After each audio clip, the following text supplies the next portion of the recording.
बिस्मिल्लाहिर्रहमानिर्रहीम। अस्सलाम वालेकुम। आप यूट्यूब चैनल देख रहे हैं, मैं तवक्कुल हुसैन हूँ।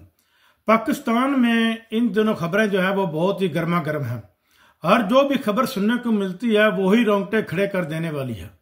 पाकिस्तान अब पाकिस्तानियों के ने जो अदारे हैं, इस मुल्क के सियासतदान हैं, ब्यूरोक्रेट्स हैं, इस्टेब्लिशमेंट है, चाहे वो मिलिट्री इस्टेब्लिशमेंट है, उन्होंने इनको इस पाकिस्तान को बहुत बड़ी तजर्बागाह बना लिया और वो बार बार तजर्बे कर रहे हैं। उनके तजर्बों का ये नतीजा ये निकला है कि पाकिस्तान में जहां पर 40% लोग जो है वो 2 वक्त की रोटी से बमुश्किल 2 वक्त की रोटी पूरी कर सकते थे, अब वहां पर उनकी तादाद बढ़कर 80% हो गई है। 80% लोग जो हैं वो इस वक्त अपनी 2 वक्त की रोटी, बिजली का बिल, मोटरसाइकिल का ऑयल और ये देने के लिए बहुत ही मुश्किल से वो इसको सरवाइव कर रहे हैं। और इसका सेरा सिर्फ और सिर्फ किस पर जाता है? जो इस मुल्क को तजर्बागाह जिन लोगों ने बनाया हुआ है, जो इस मुल्क की अवाम के ऊपर, इस मुल्क के ऊपर तजर्बा करते हैं, ये सेरा सारे का सारा उन पर जाता है। आप अंदाजा कर लें कि पार्लियामेंट के अंदर से MNAs की गिरफ्तारी ये एक लम्हा फिक्रिया है, क्योंकि पार्लियामेंट खुद ही अपने MNA का तफज नहीं कर सके तो वो अवाम का तफज किस तरह करेगी। अयासात मुस्लिम लीग नून इस वक्त 2 हिस्सों में तकसीम हो चुकी है। 3-4 लोग ऐसे हैं जो जेली में सारे, अबल तो पहली बात तो यह है कि मुस्लिम लीग नून वाले ने सिर्फ और सिर्फ 17 सीटों के ऊपर मुकाबला किया था। इसके अलावा सारे के सारे ये हारे हुए लोग हैं।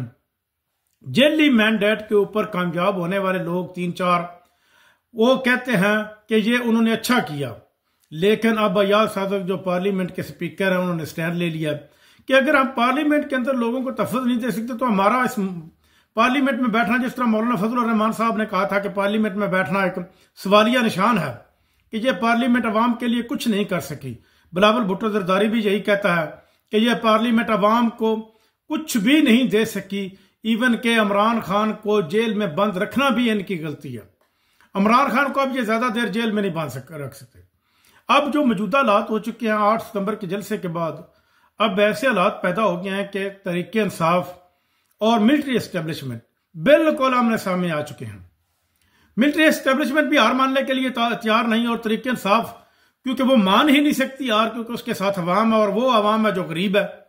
जो गरीब लोग हैं उनको रिलीफ चाहिए, उनको ना किसी एस्टेब्लिशमेंट की जरूरत है, ना उनको सियासतदानों की जरूरत है, ना उनको इस नाम निहाद पार्लियामेंट की जरूरत है जिसमें किसी किस्म का गरीबों के लिए कोई कानून नहीं बनाया जा सकता। उस पार्लियामेंट का क्या फायदा जिसमें जो ऊपर लोग बैठे हुए सियासतदान वो सरासर सुबह से लेकर शाम तक झूठ बोलते हैं।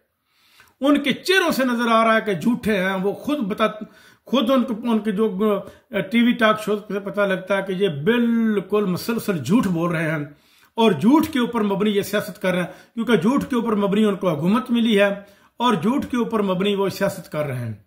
और इस झूठ को वो कब तक परवान चढ़ा सकेंगे? कब तक इस झूठ के पीछे छुपते फिरेंगे? आखिर एक दिन जो रस्सी अकड़ जाती है उसको एक दिन टूटना होता है। अब जो मौजूदा हालात हो चुके हैं, एक ना एक फैसला अब हो जाएगा। या तो अवाम को उनकी हुकूमत मिल जाएगी। हुकूमत वो होती है जिसके साथ अवाम का मैंडेट हो, अवाम जिसके साथ हो। 30 करोड़ अवाम इस मुल्क की है, जिसमें 29 करोड़ अवाम जो है वो बिल्कुल इस हुकूमत के खिलाफ है। यानी कि 94% लोग मुसलसल सिरे से ही इस हुकूमत के खिलाफ हैं और इस हुकूमत को वो कबूल करना ही नहीं चाहते, क्योंकि और इसके साथ ही ये हुकूमत कोई भी रिलीफ देने में नाकाम हो चुकी है। किसी किस्म का कोई रिलीफ भी नहीं दे सकी। अली अमन गंडापुर को बंद रखना और फिर अली अमन गंडापुर का अपनी KPK की असेंबली में जाना और जाकर ये कहना कि हम भी इनको बंद रख सकते हैं, हम भी इनका सॉफ्टवेयर अपडेट कर सकते हैं, यह भी एक सवालिया निशान है। इससे एक सोच पैदा होती है कि अब असेंबली में, KPK असेंबली में जितनी भी तकरीरें हुई हैं वो अदारों के खिलाफ हो रही हैं। अदारों की इज्जत भी इन्होंने खत्म कर दी है। ये जो नाम नियाज सियासतदान है, इन्होंने अपनी एक यानी कि अपनी अना के लिए, अपने मफाद के लिए जो एक मजबूत अदारे थे पाकिस्तान के, जिस तरह अदलिया का अदारा था, फौज का अदारा था, इलेक्शन कमीशन था, जिसकी लोग इज्जत करते थे, जिनमें तकरीबन 95% इंसाफ भी होता था, लेकिन आज मौजूदा दौर में ना अदलिया इंसाफ करने में काबिल रही है, ना इलेक्शन कमीशन ही इंसाफ करने के काबिल है। और फौज के ऊपर तो बहुत ज्यादा अब लोग ये वो खुद बताते खुद सियासतदान, अवाम तो अब भी एस्टेब्लिशमेंट मिलिट्री एस्टेब्लिशमेंट या फौज की इज्जत करती है, लेकिन ये खुद ही लोग अब फौज को बुरा भला इन्होंने करना, अपनी ही फौज के खिलाफ इन्होंने लॉबी करना शुरू कर दिया।